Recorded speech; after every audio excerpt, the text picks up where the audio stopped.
শরীর মন কোনোটাই ভালো নাই, কেন ভালো নাই নিজেও জানি না। আমার মনে হয় যে একার হয় না, প্রতিটা মানুষেরই মনে হয় মাঝে মধ্যে এমনটা হয়। কি কারণে যে মন খারাপ হয় হয়তো বা সবারই অজানা থাকে। যাই হোক, আর এই তো দুপুরে কিন্তু রান্না বান্না সব কিছু আর কি হচ্ছে গুছিয়ে নিতেছিলাম, কারণ রান্নার আগে হচ্ছে সব কিছু একটুখানি আর কি গুছিয়ে নিলে কিন্তু কাজটা অনেকটা সহজ হয়ে যায়। আর এই তো এখানে কিন্তু হচ্ছে সব কিছু কাটাকুটি শেষ হইলে হচ্ছে আর কি রান্না করতে চলে আসলাম। তো রান্নাটা করব কিন্তু আজকে হচ্ছে জাতীয় মাছ পাঙ্গাস এবং হচ্ছে লইটা শুটকি হচ্ছে ভুনা করব। তো আসসালামু আলাইকুম, সবাই কেমন আছেন? আশা করি ভালো আছেন। আমি আল্লাহ রহমতে অনেকটাই ভালো আছি। তো পেঁয়াজটা কিন্তু হচ্ছে একটুখানি আর কি বেরেস্তা করে হচ্ছে আর কি মাছটা রান্না করব, কারণ হচ্ছে শরীরটা একদমই ভালো লাগতেছিল না। মাছটা ভাজার মতন আর কি ধৈর্য একদমই ছিল না।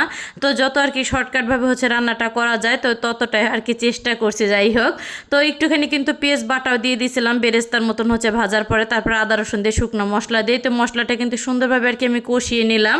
তো কষানো হয়ে গেলে কিন্তু ধুয়ে রাখা হচ্ছে মাছগুলি আর কি আমি দিয়ে দিচ্ছি। তো মাছটা দেওয়া হয়ে গেলে নেড়ে চেড়ে ঢাকনা দিয়ে ঢেকে বেশ কিছুক্ষণ কিন্তু একটুখানি আর কি কষিয়ে নেব মাছটা। যেহেতু হচ্ছে আর কি বাচ্চা কাচ্চা আছে, শরীর ভালো থাক বা মন ভালো থাক বা না থাক যেটাই হোক না কেন রান্না বান্না তো করতে হবে, কারণ হচ্ছে আমি রান্না বান্না না করলে তো দেখা যেতেছে আমার বাচ্চারা খাওয়ার মতন কোনো জায়গায় অপশন নাই। যাই হোক, আর এখানে কিন্তু হচ্ছে মাছটা কষানো হয়ে গেলে ঝোলের জন্য পরিমাণ মতন পানি দিলাম, আর কিছুটা হচ্ছে কাঁচামরিচ দিয়ে ঢাকনা দিয়ে ঢেকে ওই চুলা হচ্ছে আর কি বসিয়ে দেবো আমি। আর এই চুলায় কিন্তু হচ্ছে তেলটা গরম হয়ে আসলে তো লইটা শুটকিটা কিন্তু সুন্দরভাবে আমি কেটে গরম পানি দিয়ে কিন্তু ধুয়ে নিছি। ধোয়া হয়ে গেলে কিন্তু এখানে হচ্ছে তেলের ভিতরে দিয়ে লাল লাল করে হচ্ছে একটুখানি আর কি আমি ভেজে নেব। আর লইটা শুটকিটা হচ্ছে কাঁচা আর কি আমি একদমই ভুনাই পর্যন্ত করি না, আর ওইরকম হচ্ছে কেউ পছন্দ করে না। তো ভেজে রান্না করলে দেখা যাচ্ছে সবাই অনেকটা আর কি মজা করে খায়। আর এই তো এখানে কিন্তু লইটা শুটকিটা হচ্ছে ভাজা হয়ে গেলে একটুখানি আর কি গরম মশলা দিয়ে দিলাম। তো গরম মশলা হচ্ছে গুঁড়াটা আর কি শেষ হয়ে গেছে, এর জন্য হচ্ছে গোটা গরম মশলাটা দিয়ে দিছি এখানে। আর হচ্ছে বেশি করে আমি কিন্তু পেঁয়াজ দিয়ে দিলাম এবং হচ্ছে গোটা রসুনও দিয়ে দিছি, কারণ শুটকির ভিতরে রসুন দিলে কিন্তু খেতে খুবই ভালো লাগে। যখন দেখা যায় ভাত আর কি মা খায়, একটা রসুন হচ্ছে সুন্দরভাবে মেল্ট করে ভাতের সাথে খাইতে কিন্তু বেশ মজা লাগে। তো কে কে হচ্ছেন এইভাবে আর কি আস্ত রসুন দিয়ে হচ্ছে লইটা শুটকি ভুনা করে খান, অবশ্যই কিন্তু আপনারা কমেন্ট করে জানাইতে পারেন। আর অফ ক্যামেরায় কিন্তু হচ্ছে টমেটো দিয়ে দিলাম এবং হচ্ছে কাঁচামরিচটা দিয়ে তারপর শুকনো মশলা আদা রসুন যা যা লাগে সব কিছু দিয়ে একটুখানি পানি দিয়ে হচ্ছে ঢাকনা দিয়ে আর কি আমি ঢেকে দেবো।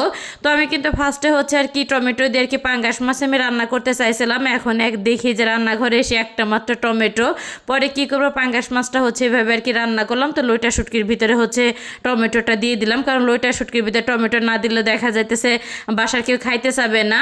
আর এদিকে হচ্ছে মাছটা দিয়ে দিলাম, সুন্দরভাবে হচ্ছে আর কি রান্না হইতে থাক। আর এই ফাঁকে হচ্ছে জমে থাকা কিছু থালা বাসন ছিল, তো থালা বাসনগুলি হচ্ছে সুন্দরভাবে আর কি আমি ধুয়ে নিলাম। আর এই ফাঁকে কিন্তু হচ্ছে আমার কি লইটা শুটকিটা সুন্দরভাবে আর কি ভুনা করা হয়ে গেছে, মানে রান্নায় করা হয়ে গেছে।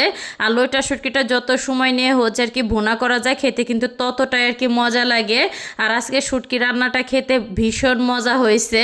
আর এই তো শুটকিটা কিন্তু হচ্ছে আমি আর কি বাটিতে বেড়ে নিলাম। আর এখন কিন্তু হচ্ছে আমার দুইটা রান্নাই কিন্তু আর কি হয়ে গেছে। তো পাঙ্গাস মাছটা অনেক আগে আর কি রান্না হয়ে গেছে। যাই হোক, আর কালারটাও কিন্তু দেখতে অনেক সুন্দর আসছে লইটা শুটকির।